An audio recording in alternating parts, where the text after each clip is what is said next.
আমি আহ্বান রাখবো সকল রাজনৈতিক দলের কাছে যে আমাদের ছোটখাটো সমস্যা এগুলোকে দূরে রেখে গণতান্ত্রিক ব্যবস্থাটাকে আমরা ফিরিয়ে আনার জন্য সবাই এই নির্বাচনে অংশ নেই।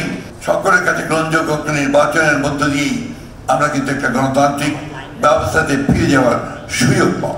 আজকে আমরা এই 2024-এর যে 5ই আগস্টের যে অভ্যুত্থান, ছাত্রতার এবং জনতার যে অভ্যুত্থান, সেই অভ্যুত্থানের মধ্য দিয়ে একটা নতুন সুযোগ সৃষ্টি হয়েছে একটা গণতান্ত্রিক রাষ্ট্র প্রতিষ্ঠা করবার।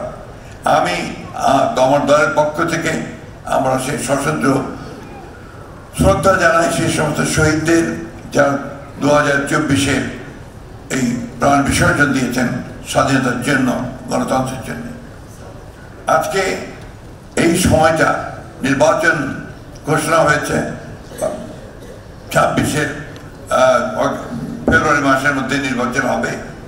আমরা আশা করছি এর মধ্যে সংস্কার যে সমস্ত সবাই রাজনৈতিক দলগুলো একমত হয়েছে, সনদ স্বাক্ষর করেছেন এবং আশা করি আমরা যে এই বিষয়গুলো নিষ্পত্তি হয়ে গেছে ইতিমধ্যে, সঠিক সময়ে নির্বাচন অনুষ্ঠিত হবে। কিন্তু আমরা মনে করি একটি এই সকলের কাছে গ্রহণযোগ্য নির্বাচনের মধ্য দিয়েই আমরা কিন্তু একটা গণতান্ত্রিক ব্যবস্থাতে ফিরে যাওয়ার সুযোগ পাব। সেই সুযোগ সৃষ্টির জন্য আমি আহ্বান রাখবো সকল রাজনৈতিক দলের কাছে যে আমাদের ছোটখাটো সমস্যা এগুলোকে দূরে রেখে All-time Roma. Taste it, love it.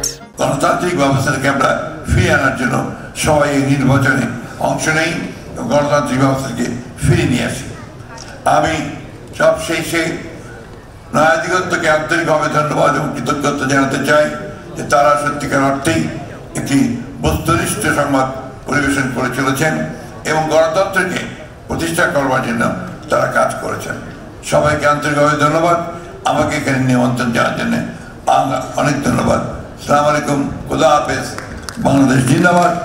আমি দেশনেত্রী বেগম খালেদা জিয়ার পক্ষ থেকে আপনাদেরকে শুভেচ্ছা জানাচ্ছি। আমার নেতা তারেক রহমানের পক্ষ থেকে আপনাদেরকে আন্তরিক শুভেচ্ছা জানাচ্ছি। ধন্যবাদ সবাইকে। আসসালামু আলাইকুম।